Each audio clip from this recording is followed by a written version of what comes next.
Welcome to the #Attitudeshield podcast, the true mental operating script rewriting program designed for those looking for a change from within. No more hype or sugar-coated promises. This is to-the-point guidance on how to change the way we think to grab the life we always wanted. Are you ready for the change? Now your host, David L. Parker.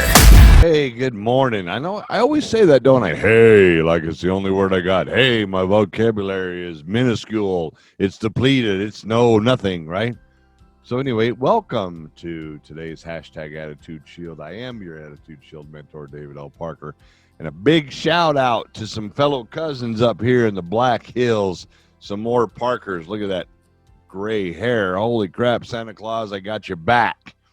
Anywho, I hope my cousin Jacob and his sister and brother-in-law and his wife started listening to the show, which is great. Welcome. And I want to jump into for a little while here a wrap-up of the relationships that we talked about. We talked about you have to be really great with yourself to be good with somebody else. That's just the way it works.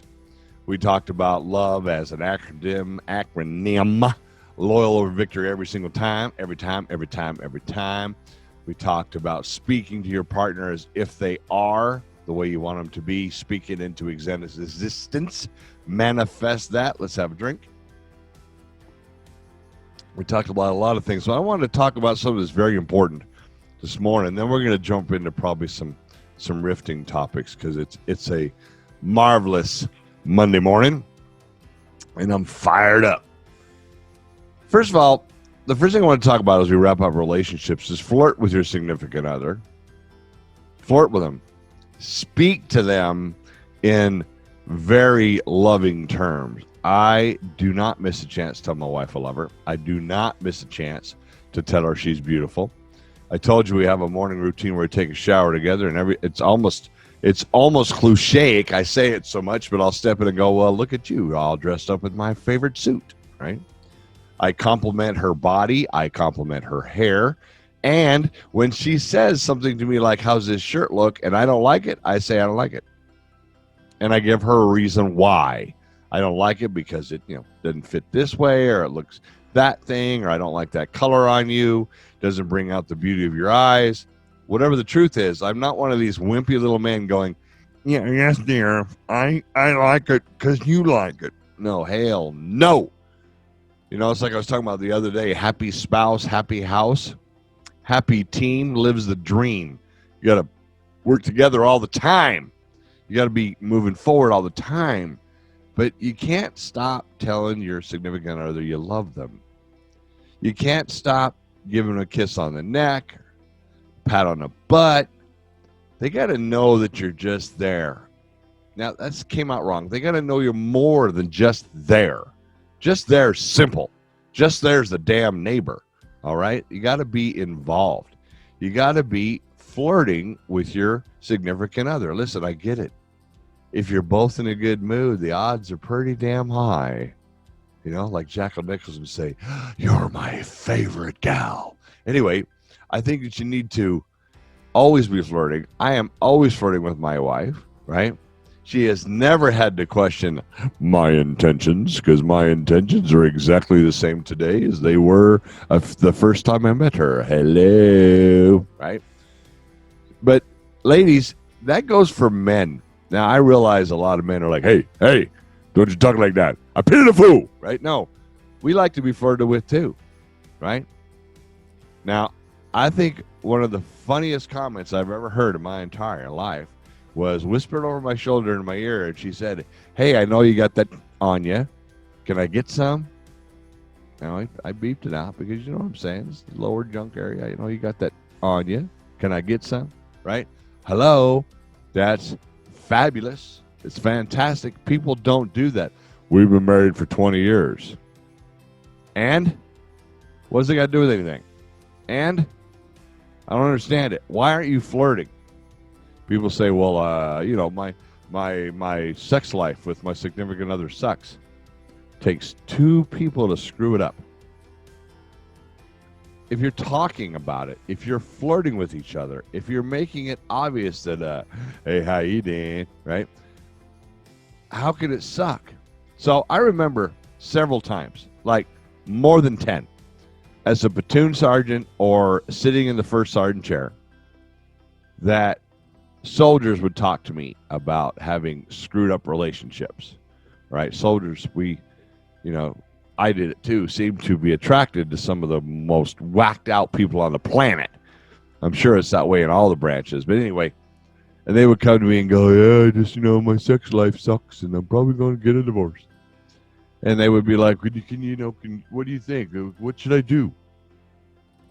What should you do? Go have a conversation with your significant other. Ask her, one, have you done something? If you have, fix it. If you haven't, ask her if she's up to 30 days straight of hello.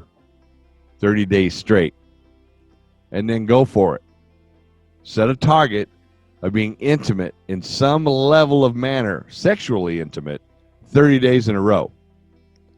And watch what happens. Now, we started the show talking about how that's not the most important thing, but it is the mortar, if you will, the glue, the nail between the boards. Get it? Nailed. Anyway, what a childish joke. Hey, I still got a kid inside of me. Don't let all the gray fool you. I'm not 2. Oh, wait, maybe. Anyway, and I have yet to have a person tell me they took me up on the challenge to be intimate, sexually intimate with their significant other every day for 30 days in some manner, in some very yummy manner, that didn't start to get a better relationship by the end of the 30. And I've only had a couple who didn't re-up for 30 more. Because there's just something about it. Look at how the body's built. It's built to be yummy, right? It's built to have fun. It's built, maybe there's why anybody would put a playground there next to a sewage treatment plant. I'm not really sure. But anyway, I didn't design it. Just kidding. And I stole that joke from the Bicentennial Man, Robin Williams, rest in peace, one of my favorite actors. Anywho, if you're intimate like that, it's hard to fight, right? It's also hard to fight when you're smiling at the other one and saying, I love you. It's also really hard to fight if you hug each other when you're upset. Pull each other close and have a conversation. See, most people freak out because, hey, he's yelling. Hey, she's yelling. And you're across the room being loud, obnoxious, and just stupid to each other. Well, get close. Give each other a hug. Say, let's take a fight break and give each other a nice kiss. Then continue on with your fight. Can you?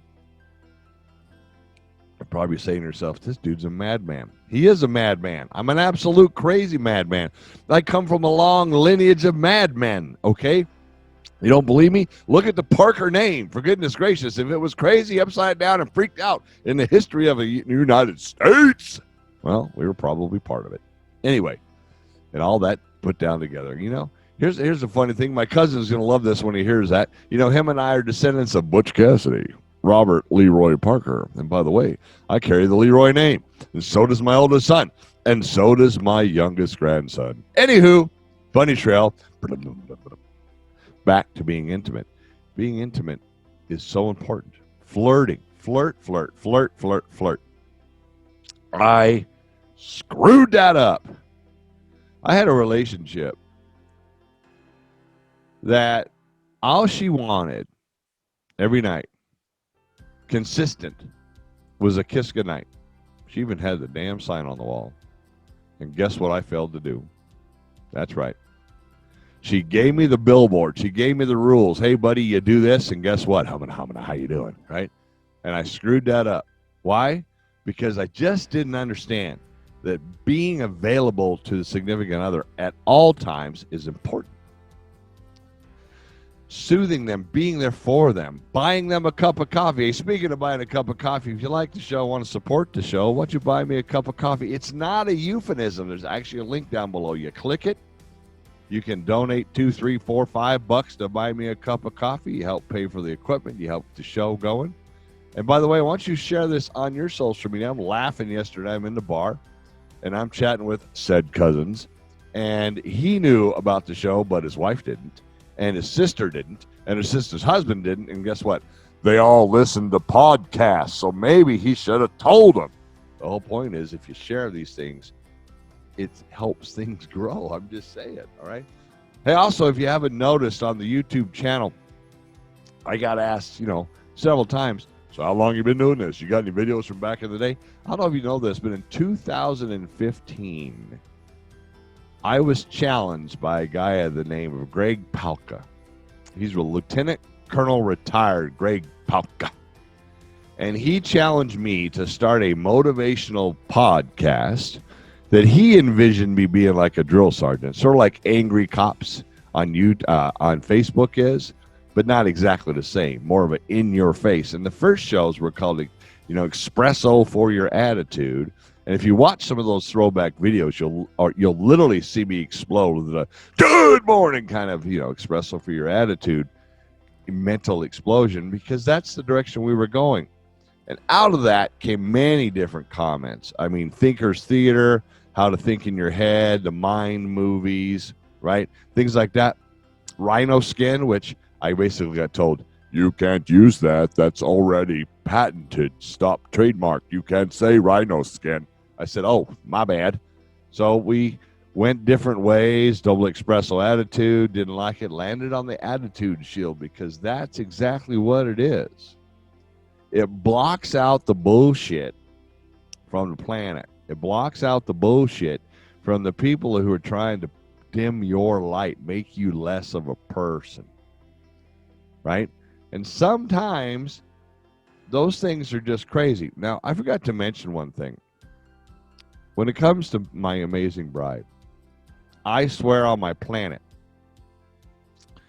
that when I saw her, my soul said,